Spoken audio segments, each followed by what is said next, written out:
Welcome back to the Priory, to Janice and Alec.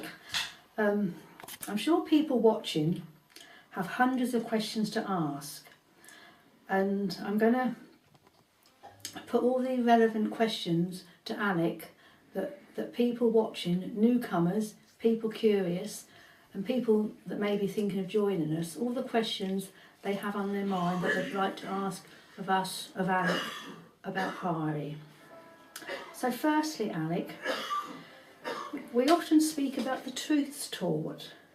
So where do these truths and teachings actually come from? And from how far back in time does the path originate? And is it a religion? And who in past times would have practiced or taught this way of life? I mean, they're all valid points, Janice, really, are very clear questions. I think we go back to other videos that you may have seen already, regards to Sumerian. Now, as I said before, is that there's 260,000 years worth of Earth cycle of the human species in different subforms and proforms, really, the higher levels, which is often misunderstood when we look at those particular aspects.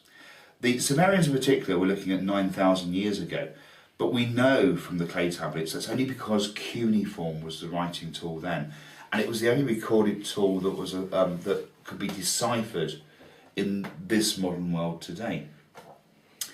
When we look at those, they talk about, there's many conspiracy theorists out there that I'm sure people will put us into the same category. The Anunnaki, the Anunu, the Anuni, whatever you want to call people, but the actual Ninasians. And now what Priory talks about is the Ninasian culture from Ninasu, and the language of Karu that some of us can speak fluently for a multitude of reasons. When we look at those, where does it stem from, where does it originate? We can look back to, again, the clay tablets would be the most recent history, I guess, in time. And when we look back at the clay tablets, we see the stories of the people that came from the skies, from the heavens, that came to earth and created men out of clay, which isn't that indifferent to the Bible, that God made man out of clay, out of the ground. God made man out of the minerals, the nutrients, the genetic structures, the DNA that was here on this particular planet.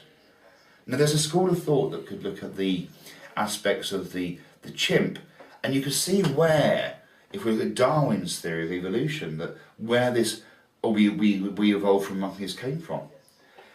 There's a school of thought that will certainly show teachings of the ape-like species on the planet being used as a vessel, as the V, as the Gaia, as the launch of the structure for Enki, the deity that he was known by, or the name that he was given. Enki, Lord of Earth, En being Lord, Ki being of the earth, so it becomes Enki. So it's a title, it's not actually his correct name. That's something that we talk about very much in Priory, is regards to the names and what's titles and what's names. So here we have this chimp, this surrogate mother, I guess, to put it into that context. And we have Enki, as we'll call him, creating man in his own image to bring into a womb of some description. And thus the human species is born. Now, that's where we can go back to Sumerian time and we look at the Adamu and the Evi. And how it's pronounced Adamu and Evi, bring it forward thousands of years, we have a Bible called Adam and Eve characters. So the story is really the same, but it's been modernised over the years, things taken away, things added, to say, well, there has to be an element of truth in this, but where does it span back to? And it spans back to at that point in time. I mean, if we had 10 hours, then yes, we could talk about the 260,000 years. But I think we'll focus on the 9,000 years. That's probably more than enough. So when we look at the Sumerian culture, they were created, as the school of thought says, by Enki. But why? I mean, this is a question we all ask ourselves. Why was the human race created? Was it for some greater, higher purpose? Clearly not. Was it to put them on thrones and make kings of them? Clearly not. The sole purpose of Priory's belief system of the human race was produced to become slaves. Slaves for the Nanassians. Now, conspiracy theorists have mistranslated the clay tablets, and I will go on record to say that if anyone can speak in Karo language would know that the languages that are used, their titles, and they're slightly mistranslated, misunderstood. They've got the stories right, but there's a lot of terminology that they've got wrong in their translation over the years. When we look at the humans, did the humans build the pyramids? No, they did not. How on earth, exactly, how on earth can a bunch of us, our structures, pull boulders along with ropes, as you're led to believe, to make a base of a pyramid, and then we magic them right up to the top of that pyramid? Oh, but we use cranes and things, but apparently they didn't exist. So the ultimate questions are that anyone with any sense of logic is going to say, this is absolute dross. You believe what you're taught in schooling, you believe what you're taught by society's peers, but none of it makes actual logical sense. But take it back to basics, take it back to the source, take it back to Sumeria, take it back to that source of that 9,000 year period. So we're looking at a season, well, we're looking at 3 seasons in particular, 3,000 years. So we're looking at a few seasons there, and we see those seasons.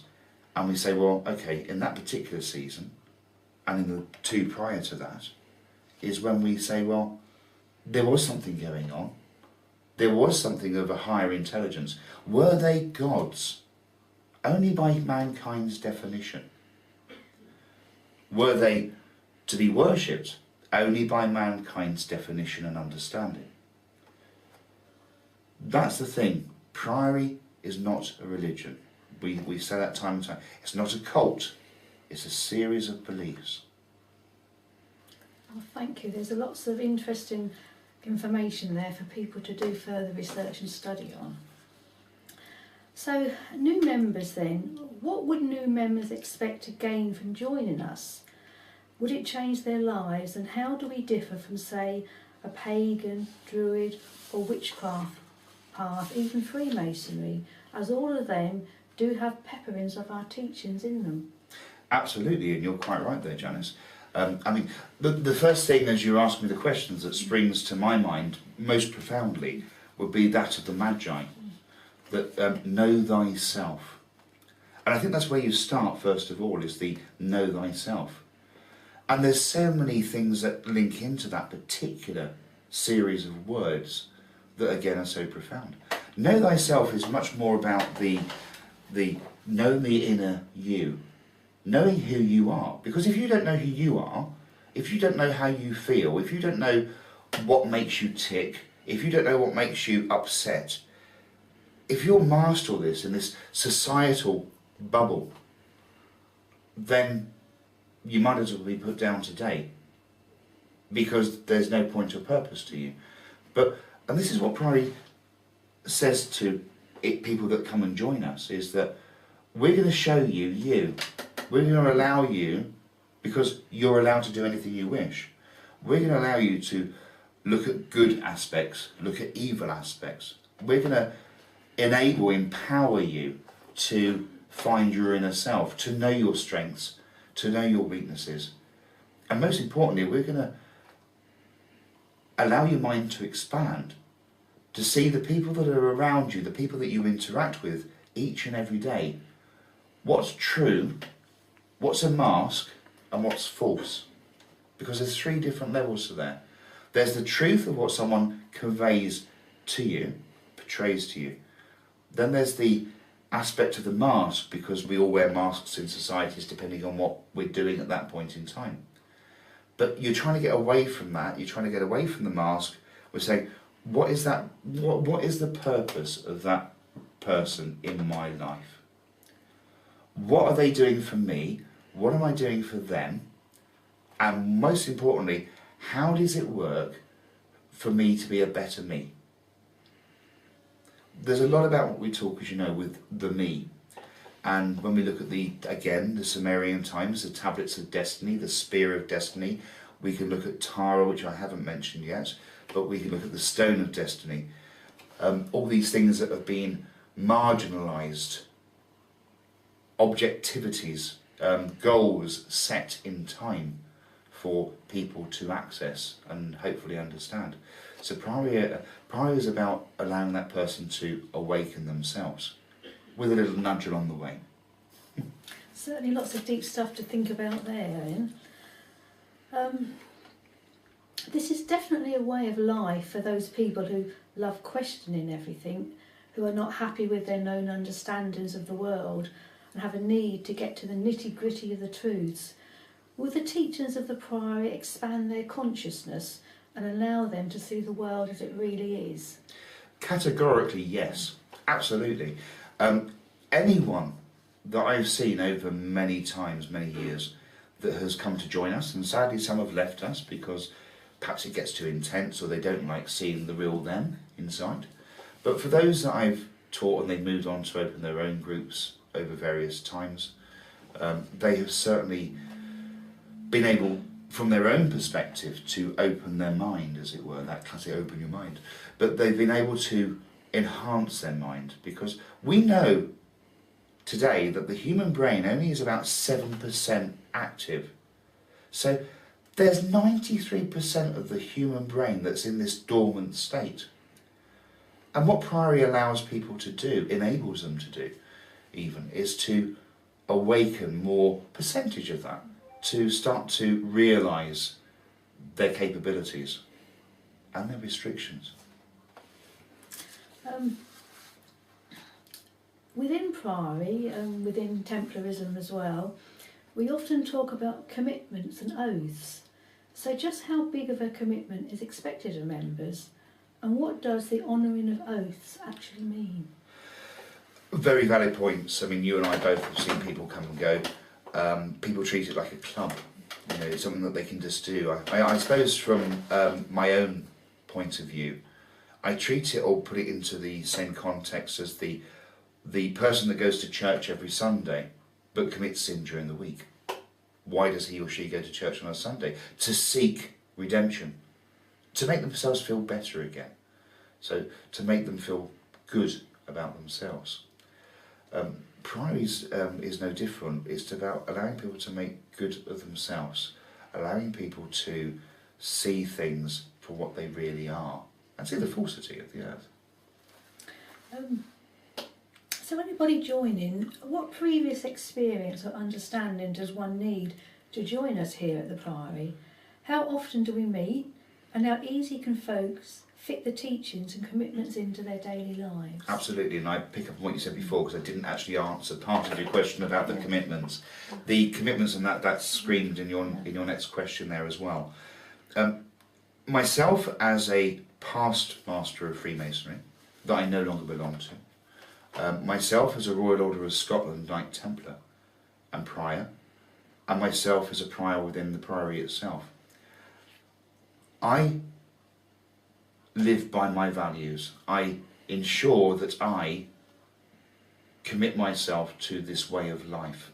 I don't go, as I said, to the church every Sunday, forget about it during the week. It is my everyday way of life. The oaths I take seriously, because we all should. If there's no greater word than a man's word, plural sense, male and female, just to coin a phrase.